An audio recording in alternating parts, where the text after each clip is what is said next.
History and fact TV के मुअज़्ज़िज़ दोस्तों अस्सलाम वालेकुम। इस वीडियो में हम सल्तनत खुदादाद मैसूर के अजीम तरीन सुल्तान जिन्होंने 1782 से 1799 तक हुकूमत की उसकी जिंदगी के बारे में बात करेंगे। सुल्तान टीपू जिनको मैसूर का शेर भी कहा जाता है, उनकी पैदाइश 20 नवंबर 1750 में हुई और उनकी वफात 4 मई 1799 को हुई।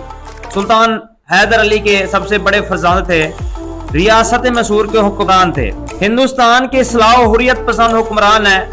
इसके अलावा उन्होंने अपनी हुक्मरानी के दौरान मुतअद्दिद इंतजामी इख्तिरात मुतारफ कराई, जिनमें एक नया सिक्कों का निज़ाम और कैलेंडर और एक नया ज़मीनी महसूल का निज़ाम शामिल था, जिसकी वजह से मैसूर की रेशम की सनत ने तरक्की का आगाज किया। उन्होंने मैसूरी राकट और फौजी दस्ता फतहुल मुजाहिदीन को कायम किया। उन्होंने एंग्लो मैसूर जंगों के दौरान बरतानवी अफवाज और उनके इत्तेहादियों की पेशकदमी के खिलाफ राकटों को इस्तेमाल किया। टीपू सुल्तान और उनके वालिद ने अपनी फौज, जो कि फ्रांसीसी तरबियत याफ्ता थी, अंग्रेजों के खिलाफ अपनी जदोजहद में फ्रांसीसियों के साथ इत्तेहाद में इस्तेमाल किया। 1782 में हैदर अली की कैंसर की वजह से मौत हो गई। बाद में सुल्तान टीपू ने मैसूर के हुक्मरान के तौर पर उनकी जगह ली।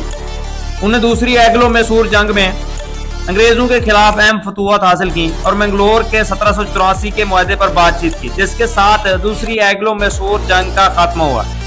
Tipu Sultan British east India company के लिए एक नाकाबिल तस्वीर दुश्मन रहे, जिन्होंने 1799 में बरतानवी इत्तेहादी ट्रेंकोर पर अपने हमले के तनाजात को जन्म दिया और उनके मुआहदे पर मजबूर किया, जिससे अंग्रेजों को पहले फतह किए गए मुतअद्दिद इलाकों को खोना पड़ा। उन्होंने सल्तनत उस्मानिया, अफगानिस्तान और फ्रांस समेत गैर मुल्की रियासतों में सफीर भेजे ताकि बरतानिया की मुखालफत को इकट्ठा किया जा सके। चौथी एंग्लो मैसूर जंग में बरतानवी ईस्ट इंडिया कंपनी के फौजियों की एक मुश्तरका कुव्वत, जिसकी हिमायत मराठों और निजाम हैदराबाद ने की थी, जिसमें टीपू सुल्तान को शिकस्त हुई। टीपू सुल्तान का एक मशहूर कौल था कि शेर की एक दिन की जिंदगी गिदड़ की 100 साल जिंदगी से बेहतर है। वो बहुत ही बहादुर, निडर और बहुत ही जानबाज सिपाही थे। टीपू सुल्तान 20 नवंबर 1750 में देवनहाली तगल्लुक खानदान में पैदा हुए। मौजूदा दौर में ये बंगलोर दही जिला का मकाम है, जो बंगलोर शहर के 33 किलोमीटर शुमाल में वाक़ है। टीपू सुल्तान का नाम अरकाट के बुजुर्ग टीपू मुस्तान औलिया के नाम पर है। उसे अपने दादा फतेह मोहम्मद के नाम की मुनासबत से फतेह अली भी कहा जाता है। हैदर अली ने टीपू सुल्तान की तालीम पर खास तवज्जो दी और फौज और सियासी अमूर में उसे नौ उम्री में ही शामिल किया।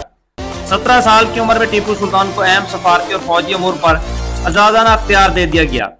उसे अपने वालिद हैदर अली, जो जनूबी हिंद के सबसे ताकतवर हुक्मरान के तौर पर उभर कर सामने आए, दायां हाथ समझा जाता था। टीपू सुल्तान का पूरा नाम फतेह अली टीपू था। आपके वालिद सुल्तान हैदर अली ने जनूबी हिंद में 50 साल तक अंग्रेजों को बुज़ोर ताकत रोके रखा और कई बार अंग्रेज अफवाज को शिकस्त पाश दी।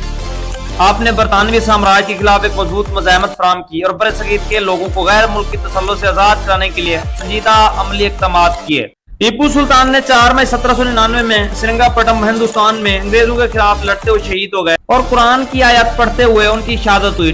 टीपू सुल्तान के बारे में मशहूर है कि वो बहुत ही बहादुर कमांडर थे। टीपू सुल्तान गिरते गिरते भी दुश्मन के 2 सिपाहियों के गर्दनें उतार गए। वो शहीद हो चुके थे, लेकिन उनके हाथ में तलवार मौजूद थी।